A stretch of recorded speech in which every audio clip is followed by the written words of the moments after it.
Este está ahí, un polluelo rescatado que tenemos que prepararlo para la vida salvaje.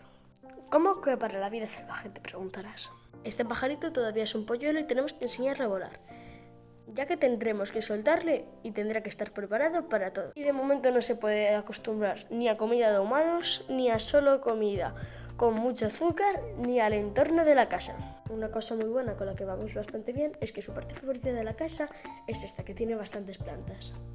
Y eso es lo más útil del mundo, ya que lo vamos a soltar en un pueblo.